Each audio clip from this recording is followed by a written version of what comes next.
para discutir esse lado pouco explorado da NR1, convidamos o Dr. Sérgio Rocha Pombo, renomado advogado, com ampla experiência na área, para uma conversa franca sobre os riscos, os limites e as oportunidades dessa nova realidade. Bem-vindo, doutor. Olá, Sabrina, que alegria estar aqui com vocês. Muito prazer recebê-lo. Sou um grande fã do podcast, sempre assisto, as entrevistas, as conversas são valiosas, as abordagens de vocês são sempre muito profícuas e para mim é um prazer estar aqui. E vamos conversar sobre a NR1. Vamos conversar sobre esse outro lado, né, que você trouxe para nós, tão importante. E primeiro eu quero dizer que é uma honra imensa saber que você é nosso ouvinte assíduo, né? Você sempre nos conta isso e a gente sempre fica muito feliz, sempre muito alegre de ouvir, né? Com certeza. Não só sou ouvinte, como sou cliente de vocês. É verdade, verdade. Nosso escritório está muito bem assessorado por essa equipe maravilhosa. Fico bem feliz de estar aqui, porque ninguém fala sobre o que nós vamos falar hoje. Exato, exato. Eu estudo PGR, NR1 há anos e não vejo ninguém tratar dessa abordagem. Eu também nunca vi. Todo mundo fala da NR1, como é muito bom, muito importante, muito bonito, a gente quer um ambiente saudável, o que é muito legal. Mas nós temos que lembrar que a origem da nova NR1, que vem mapear, identificar os fatores de riscos psicossociais, ela nada mais é do que uma norma de responsabilidade civil. Antes de toda essa energia positiva da saúde mental, nós temos um governo federal preocupado com os bilhões que são gastos todos os anos em afastamento por adoecimento mental. O que o INSS quer? O INSS quer saber quem é responsável por gerar tamanho custo para a Previdência Social. Vamos fazer uma analogia muito clara. Se você tem um trabalhador que, numa construção civil, ele sofre um acidente e perde uma perna, perde um membro, não sei de quem é a culpa. Ele perdeu a perna trabalhando. Então, o INSS vai pagar o pensionamento, vai pagar a indenização para esse profissional e depois ela cobra da construtora. Ela aumenta o fator previdenciário, ele passa a pagar mais INSS porque o local de risco é muito maior. Agora, se você tem nessa mesma construtora um trabalhador que adoece por depressão, por ansiedade, o INSS banca isso e não tem quem responsabilizar. Com a NR1, o mapeamento dos fatores psicossociais, agora eu posso responsabilizar. José Vicente ficou depressivo por causa da empresa. Quem paga essa conta é a empresa, não é o INSS. Então aí vem o direito de regresso do INSS cobrar esse pagamento desse afastamento. Então, todo mundo está vendo o lado bom da NR1, que realmente tem. A gente tem que falar mesmo. Eu assisto os podcasts de vocês, né? Assim como a segurança do trabalho, importantíssimo. É claro. Mas nós temos que falar o que vem por trás disso.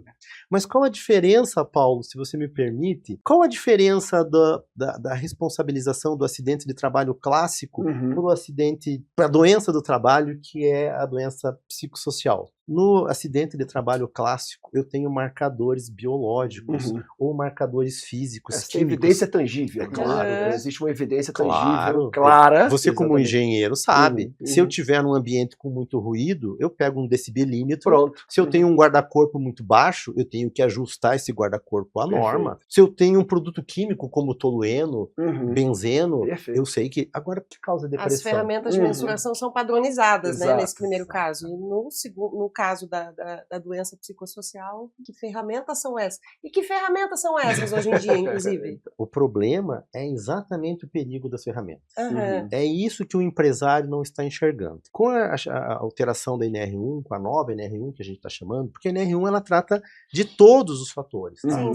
Físicos, biológicos, químicos, ambientais. Perfeito. Agora veio o psicossocial como uma obrigação de constar no PGR, que é o Programa de Gerenciamento de Riscos. O que as empresas de consultoria estão vendendo? Eu pego e coloco um questionário.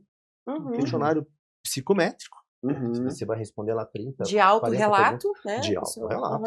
São 5 respostas, né? Vai de 0 a 5 e você vai dizer se o teu ambiente de trabalho ele é um ambiente que tem fatores psicossociais relevantes, que adoecem pessoas ou não. Qual é o problema, Sabrina? Essa subjetividade, ela é interpretada da forma como o trabalhador sente o ambiente de trabalho.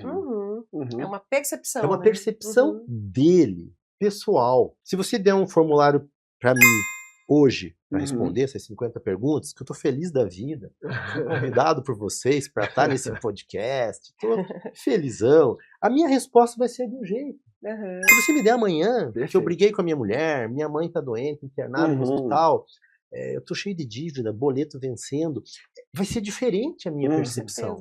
Então, olha a responsabilidade, e os empresários têm que estar atentos aí. Olha a responsabilidade, tô colocando para o trabalhador que ele diga qual é o sentimento dele em relação àquele ambiente de trabalho, e ali ele pode dizer: eu sinto que esse ambiente de trabalho é um ambiente adoecedor. Eu sinto que esse ambiente de trabalho tem muita pressão, muita meta, eu não tenho autonomia nenhuma para trabalhar, eu me sinto mal, tenho insônia, depressão, ansiedade. Pronto, acabei de colocar um retrato do meu ambiente de trabalho com base na tua percepção. E a NR1, ela não quer saber a percepção do trabalhador. A NR1, ela quer saber como é que é o ambiente de trabalho. Mas o que você faz? Você pega o questionário, a pessoa responde como quer, de acordo com o jeito que ela percebe, desde o CEO até a pessoa mais humilde que faz o serviço de limpeza, o questionário é o mesmo. A interpretação é a mesma. Sendo que a maioria desses questionários são estrangeiros, europeus, a tradução também influencia. Então, vocês não acham perigoso eu pegar uma fotografia da empresa baseada na percepção individual? Legal, eu queria até te fazer uma pergunta agora. Você falou que todos respondem, né? Tem questionário para todas as pessoas dentro da empresa. Todos respondem sobre o seu trabalho apenas? O questionário é igual. Ele é idêntico. Perfeito.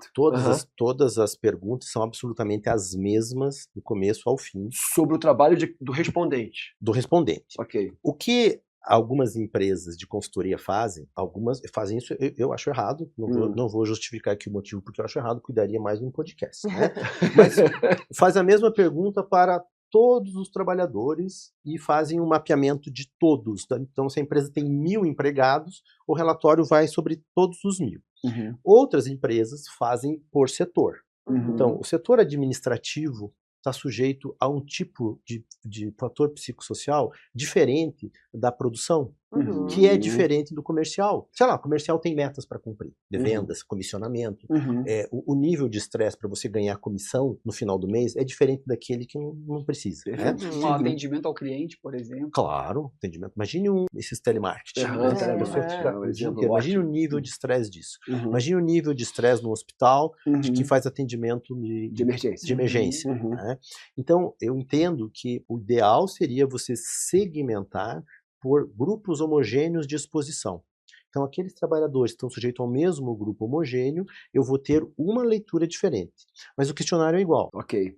Porque o que eu penso de cara, né, e aí resgatando a abordagem integral, na verdade, assim, é uma perspectiva só, né? Na verdade, assim, a pessoa responde pelo o que ela entende dos riscos relacionados ao trabalho dela, mas não tem uma outra pessoa respondendo sobre o que ela entende dos riscos do trabalho do outro. Não tem um Ou seja, da história, exatamente, né? é apenas uma perspectiva. Então essa é a minha crítica. Tá? Como que eu entendo que os empresários deveriam cuidar com relação à contratação de consultorias nessa área? Primeiro lugar, antes de ver qual a interpretação do trabalhador em relação aos fatores de riscos psicossociais, vamos ver quais são os fatores protetivos que eu tenho na empresa?